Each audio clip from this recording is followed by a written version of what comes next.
민수기 19장 11절에서 22절 말씀입니다. 한 절씩 교독하겠습니다. 사람의 시체를 만진 자는 이레 동안 부정하리니 그는 셋째 날과 일곱째 날에 잿물로 자신을 정결하게 할 것이라. 그리하면 정하려니와 셋째 날과 일곱째 날에 자신을 정결하게 하지 아니하면 그냥 부정하니. 누구든지 죽은 사람의 시체를 만지고 자신을 정결하게 하지 아니하는 자는 여호와의 성막을 더럽힘이라. 그가 이스라엘에서 끊어질 것은 정결하게 하는 물을 그에게 뿌리지 아니하므로 깨끗하게 되지 못하고 그 부정함이 그대로 있음이니라.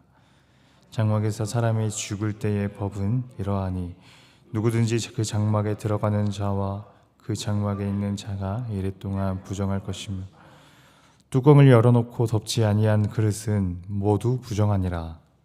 누구든지 들에서 칼에 죽은 자나 시체나 사람의 뼈나 무덤을 만졌으면 이레 동안 부정하리니 그 부정한 자를 위하여 죄를 깨끗하게 하려고 불사른 재를 가져다가 흐르는 물과 함께 그릇에 담고 정결한 자가 우슬초를 가져다가 그 물을 찍어 장막과 그 모든 기구와 거기에 있는 사람들에게 뿌리고 또 뼈나 죽임을 당한 자나 시체나 무덤을 만진 자에게 뿌리되 그 정결한 자가 셋째 날과 일곱째 날에 그 부정한 자에게 뿌려서 일곱째 날에 그를 정결하게 할 것이며 그는 자기 옷을 빨고 물로 몸을 씻을 것이라. 저녁이면 정결하리라. 사람이 부정하고도 자신을 정결하게 하지 아니하면 여호와의 성소를 더럽힘이니 그러므로 회중 가운데서 끊어질 것이니라. 그는 정결하게 하는 물로 뿌림을 받지 아니하였은즉 부정하니라. 이는 그들의 영구한 율례니라. 정결하게 하는 물을 뿌린 자는 자기의 옷을 빨 것이며 정결하게 하는 물을 만지는 자는 저녁까지 부정할 것이며 부정한 자가 만진 무엇이든지 부정할 것이며 그것을 만지는 자도 저녁까지 부정하니라. 아멘. 전날 부정한 자가 그 부정을 어떻게 해결할 수 있을지에 대해서 저는 그 방법을 살펴봤는데, 암송아지를 태우고 나서 그 남은 재를 물에 섞고 그것이 정결수가 되어서 부정한 사람에게 뿌려야 한다는 것이 어제 말씀이었죠. 오늘은 그렇게 만든 정결수를 오늘 말씀의 맥락에서는 구체적인 삶 속에서 어떻게 적용할 수 있을지에 대한 말씀 드립니다.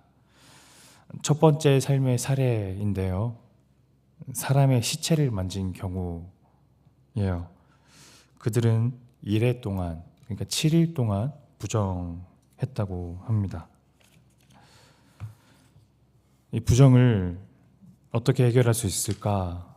셋째 날 그리고 7일째 되는 날, 방금 말씀드린 그 정결수를 그 사람에게 뿌려야 하는 건데요, 셋째 날과 일곱째 날 두 날짜 중 단 하나라도 놓치게 된다면 그 사람의 부정은 해결되지 않습니다. 그런데 이 부정이 해결되지 않는다면 어떤 결과가 일어나는지 성경은 보다 분명하게 엄중하게 경고하고 있죠.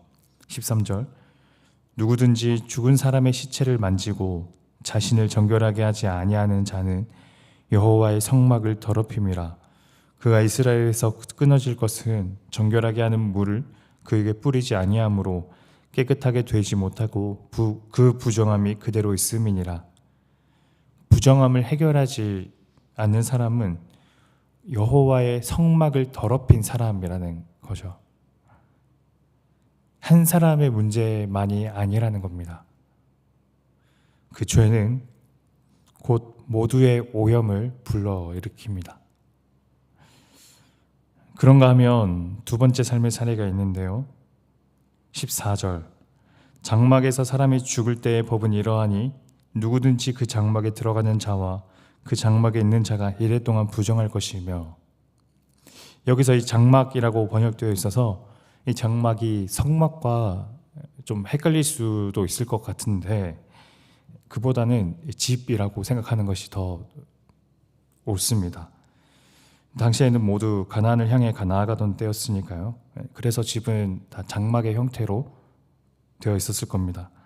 여하튼 집에서 사람이 죽을 경우가 또 있을 텐데 여기에 이르면 부정의 영향력은 더 강조됩니다. 이전에는 그 주검에 손을 댄 자가 부정해진 거라면 이번에는 집 안에서 그 주검과 함께 있는 것만으로도 7일 동안 부정해진다는 거예요. 이 부정의 영향력이 얼마나 큰지 이 주검과 같은 공간에 있는 사람만이 아니라 그 안에 있는 물건들마저도 그 부정의 영향력에서 벗어날 수 없다 합니다. 15절 뚜껑을 열어놓고 덮지 아니한 그릇은 모두 부정하니라. 뚜껑을 덮지 않은 그릇이 왜 부정해지나요?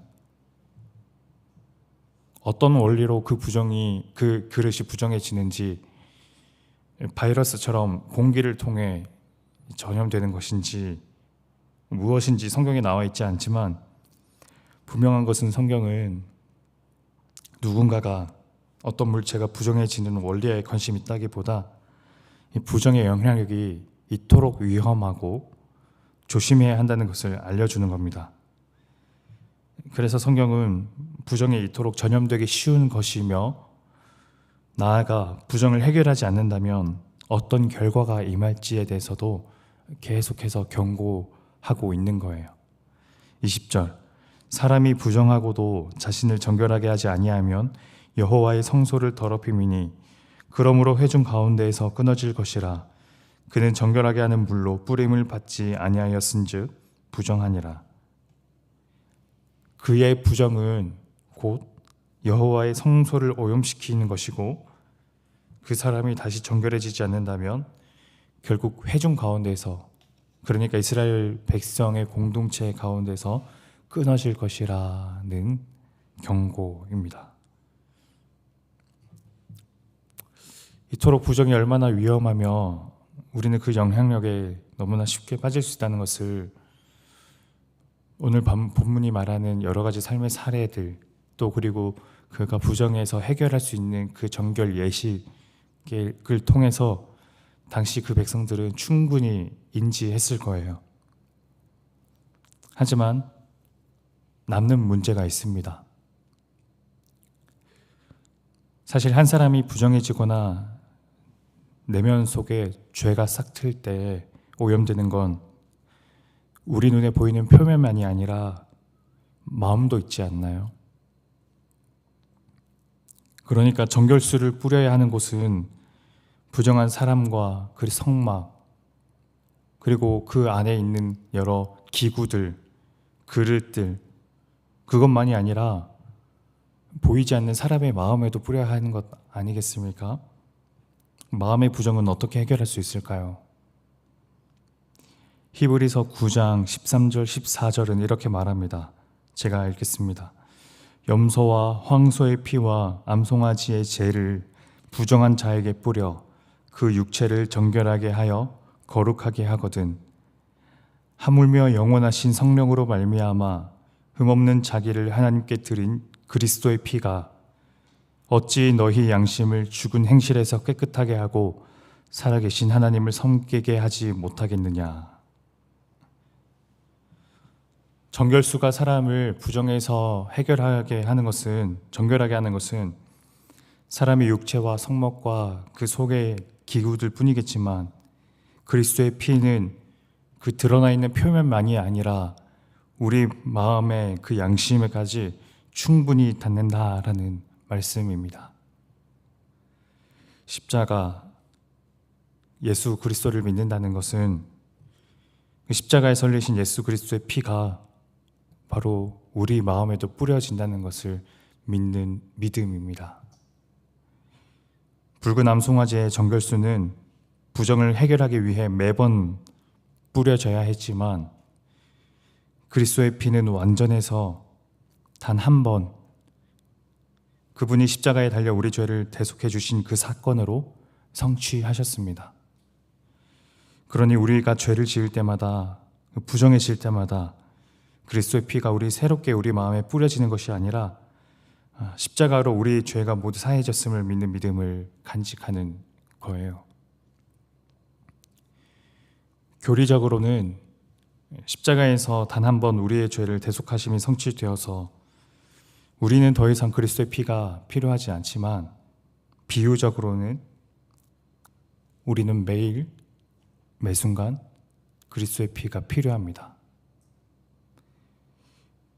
십자가에서 흘리신 예수 그리스도의 보혈이 불완전해서가 아니라 우리 마음의 양심이 둔감해서 그 보혈의 가치를 날마다 잊어서, 그래서 나 자신의 양심이, 우리 행실이 죄를 짓는데, 부정해지는데 더 둔감해져서 그렇습니다.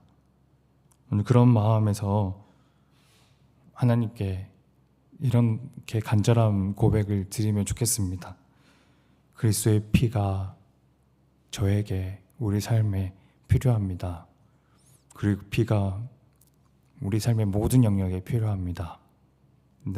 우리의 마음만이 아니라 우리 가정과 직장과 일터와 모든 관계와 하나님께서 그 그리스도의 피를 우리에게 부어주시기를 원합니다.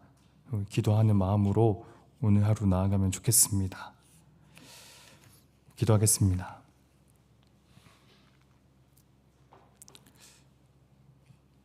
십자가에서 흘리신 그 예수 그리스도의 보혈은 완전하셔서 우리의 그 죄를 모두 해결해 주셨지만, 그래서 우리는 더 이상 예수 그리스도의 새로운 십자가가 필요하지 않지만, 하지만 그리스도의 피가 불완전해서가 아니라 저희 마음이 날마다 둔감해져서 우리 마음에 그리스도의 피가 뿌려졌다는 것을 날마다 새롭게 감지하고 인지하는 그 민감하게 깨어있는 마음이 저에겐 필요합니다. 주님, 그 그리스도의 피가 우리의 삶에 뿌려져 있고, 또 그리고 우리의 모든 삶의 영역들이 그 보혈의 영향력 안에 있다는 것을 기억하고 날마다 우리 마음을 정결하게 할 수 있도록, 그것을 위해 노력할 수 있도록 주님, 저의 마음을 붙잡아 주옵소서. 감사드리며 예수님 이름으로 기도드립니다. 아멘. 오늘 두 가지 기도 제목 놓고 우리 함께 기도했으면 좋겠습니다. 그리스도의 보혈이 우리 삶의 모든 영역에 필요합니다. 그 마음으로 하나님, 우리 모든 삶의 영역에서 정결함을 이루어 갈 수 있도록 도와주옵소서 기도하시고, 우리 두 번째로는 우리 나라의 전반적인 상황을 놓고 위정자들과 또 이념의 대립, 세대 간의 갈등, 그 모든 것들을 놓고 우리나라를 붙잡아 주옵소서. 우리 그 두 가지 기도 제목도 놓고 각자 가져오신 기도 제목으로 우리 하나님께 나아가겠습니다.